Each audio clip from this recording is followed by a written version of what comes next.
Chinedu. Please, Chinedu, let me in. The rain fell as though the heavens had chosen that night to mourn. It was not the gentle drizzle that cooled dusty roads, but the violent downpours that battered gutters until they overflowed like wounded veins. Thunder roared without mercy, and lightning sliced the darkness open, illuminating the streets in flashes that vanished as quickly as they appeared. In the middle of that storm stood Mama Grace, barefoot and shivering, her thin wrapper soaked and clinging tightly to her fragile frame. Each gust of wind cut through her like a blade. Yet she did not move. She stood before a tall iron gate, her tired eyes fixed on it with a mixture of hope, fear, and desperation. She lifted her trembling hand and knocked weakly. The sound was almost lost in the rain. Her lips quivered as she tried again, knocking harder this time, though her strength was nearly gone. Daniel, she called, her voice hoarse and barely louder than a whisper. My son, it is me. Inside the compound, bright lights glowed warmly, and the steady hum of a generator filled the air, mocking her misery. Behind the high walls was comfort, safety, and wealth, everything she had sacrificed her youth to secure for her only child. Outside, she stood alone, soaked, cold, and unwanted, with nothing but memories and prayers left to hold on to. Long before that night of rain and rejection, Mama Grace had known hardship as an old companion. She was widowed early, left alone with a small boy and a future that offered no mercy. Her husband's death came suddenly, without warning, leaving behind debts, a crumbling house, and a child too young to understand why his father would never return. From that day onward, Mama Grace stopped living for herself.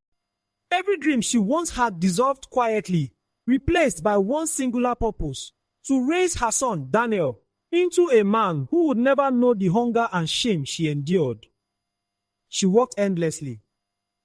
By sunrise, she was already on her feet, fetching water, tending other people's farms, and hawking vegetables under the burning sun. At night, when her body ached and her hands trembled from exhaustion, she still found strength to cook, wash clothes, and sit beside Daniel as he slept. There were days she lied about not being hungry so he could eat. Days she sold her only good wrapper to pay his school fees. Through it all, she never complained. Instead, she whispered prayers into the darkness, trusting that God would reward her sacrifice through her son. Daniel grew up watching his mother struggle, though he did not fully understand the depth of her sacrifice. To him, Mama Grace was simply strong to break, too stubborn to fail. He admired her resilience and promised himself that one day he would change their lives forever. At school, he studied harder than anyone else, driven by the image of his mother bent over her farm tools, sweat dripping down her face. Teachers noticed his brilliance early, praising him as a child with uncommon potential. When scholarships came, Mama Grace wept with gratitude. She saw them as signs that her suffering had not been in vain. Daniel left the village for the city, full of hope and ambition, promising to return for his mother when he became successful. Each time he visited during holidays, he spoke of tall buildings, busy roads, and endless opportunities. Mama Grace listened with pride, even as fear crept quietly into her heart, the fear that the city might one day take her son away from her completely. At first, Daniel called. Often, he shared stories of his struggles, his victories, and his dreams. Mama Grace prayed for him daily, mentioning his name before God more than her own. She boasted about him to neighbors, her eyes shining whenever she spoke of her son in the city. But as time passed and Daniel climbed higher, his calls became shorter, then less frequent. Eventually, weeks passed without a word. Mama Grace told herself he was busy. Successful people were always busy, she reasoned. She swallowed her loneliness and waited patiently, trusting that her son had not forgotten her. When she fell ill one season and could barely walk, she still refused to complain. God will not shame me, she whispered, clutching her faith tightly, even as silence stretched painfully between her and the child she had given everything to. The city welcomed Daniel with open arms, but it also reshaped him in subtle ways. Success changed his taste, his manners, and eventually his values. He moved into a fine estate, bought expensive clothes, and learned to speak with confidence that bordered on arrogance.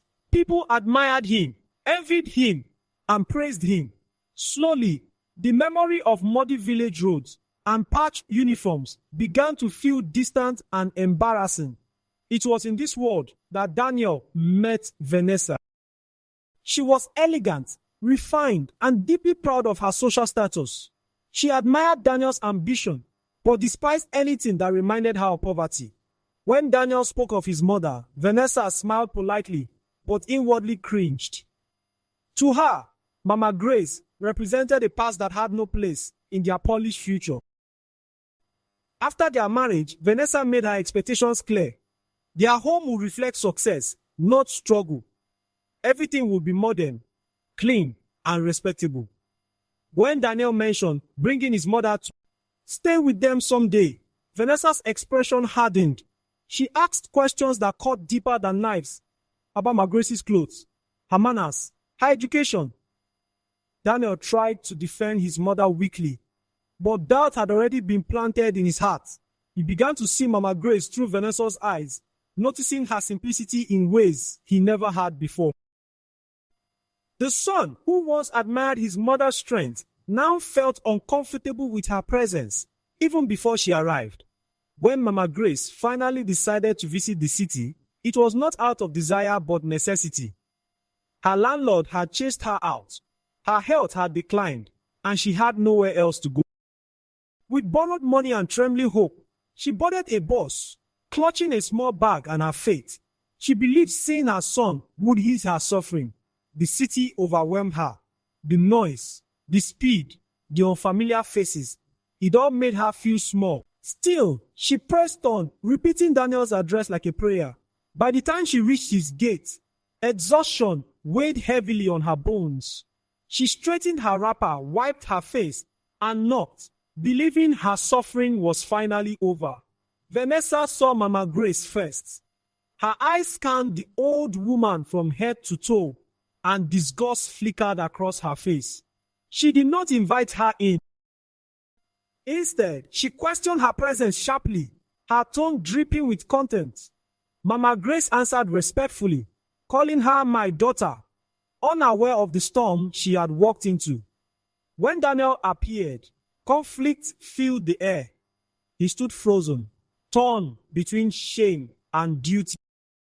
Vanessa spoke firmly, refusing to allow Mama Grace into the house. Daniel hesitated, but fear of losing his marriage outweighed his conscience. That night, rain fell, and Mama Grace remained outside, unwanted and alone. As the rain intensified, Daniel stood behind the gate, his heart pounding. Mama Grace pleaded softly, reminding him of the nights she stayed awake, nursing him through sickness, the days she starved, so he could eat. Her words pierced him, but pride and fear held him hostage. When he finally spoke, his voice lacked warmth. "You cannot stay here," he said. His voice lacked warmth. "You cannot stay here," he said. The gate closed. The lock turned. Mama Grace sank to the ground, her strength completely gone. The rain washed over her, as though the world itself had turned its back on her. Mama Grace's body could no longer endure the cold and humiliation. She collapsed, her breath shallow and uneven. A passerby noticed her and raised alarm. She was rushed to a small clinic, unconscious and fighting for her life. Daniel slept that night, unaware that his decision had pushed his mother to the edge of death. Vanessa slept peacefully beside him, untouched by guilt. Outside their comforts, consequences were already unfolding. The phone call came in the morning. Daniel listened as the doctor explained his mother's condition. pneumonia, heart failure, and extreme stress. Fear gripped him for the first time. He rushed to the clinic, his confidence shattered. Seeing Mama Grace lying weak and silent broke something inside him.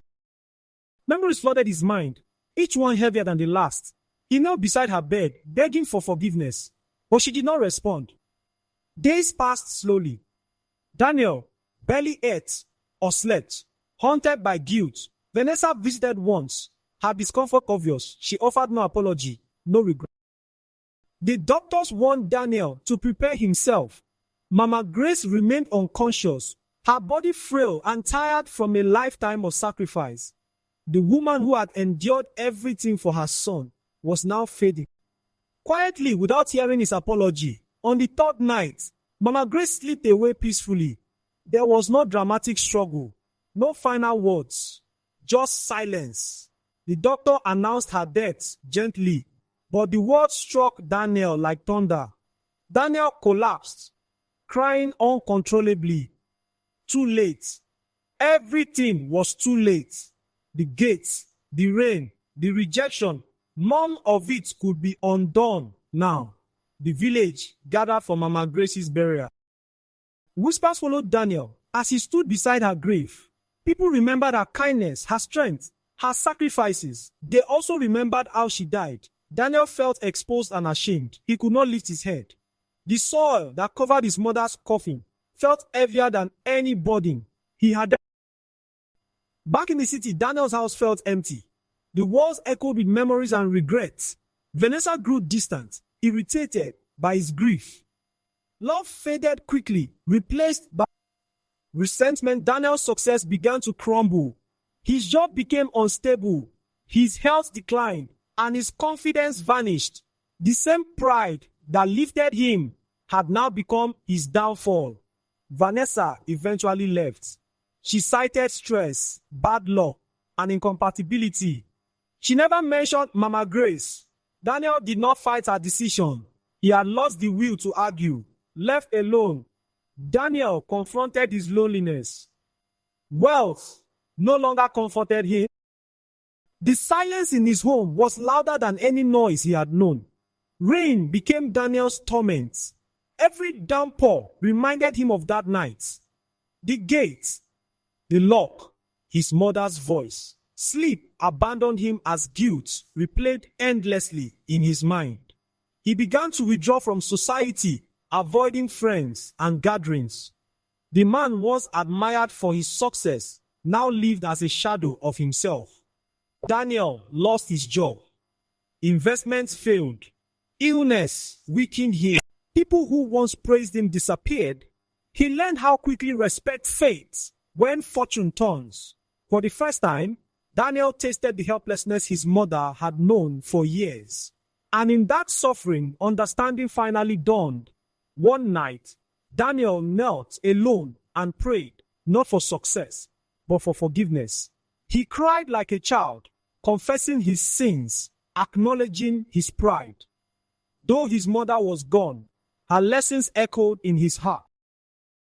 He realized that repentance was the only path left to him.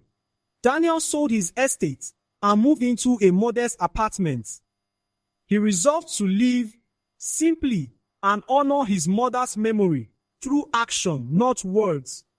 He began helping widows, feeding the poor, and supporting abandoned parents, people like Mama Grace. It was his way of paying a debt that could never truly be settled. Daniel founded a small charity in his mother's name. At first, he struggled, but his sincerity drew support. Widows found shelter, and hungry children found food. Each life he touched reminded him of his mother. Though the pain remained, purpose began to heal him. Daniel returned to his village regularly, helping those who once admired Mama Grace. He repaired her old house, turning it into a shelter for women in need. Villagers watched him with cautious respect. Redemption, they knew, was a long road. Despite his good deeds, Daniel never forgave himself fully. He visited his mother's grave often, speaking to her as though she could hear him. He learned that consequences do not always disappear, even after repentance. Daniel began sharing his story publicly. He warned young people about pride and neglecting parents. His voice carried pain, not pride. People listened, moved by his honesty. Though he never regained his former wealth, Daniel found peace. Success now meant seeing smiles on faces he helped, not applause from strangers. He lived modestly, guided by humility his mother had tried to teach him. Years later, another rainy night came. Daniel stood under the rain, eyes closed, allowing it to soak him. This time, he did not run from it. He let it remind him of loss of love and of lessons learned too late. Mama Grace's name became known beyond the village. Her story inspired many. Her suffering, though tragic, was not forgotten. Daniel ensured her legacy lived on through compassion and service. Slowly, Daniel forgave himself, not forgetting, but accepting. He understood that some wounds never close, but they can guide one's path. His mother's voice lived in his conscience, shaping every decision. Daniel learned gratitude the hard way. Each morning, he thanked God not for wealth, but for the chance to do better. He lived as a reminder that honor delayed can become regret. Mama Grace's story spread as a warning and a lesson. Parents are not forever. Opportunities to honor them are fragile. And Daniel lived the rest of his life carrying one truth.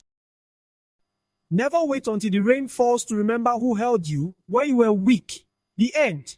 Thanks for watching. Subscribe for more stories. Like, share, and comment with your thoughts.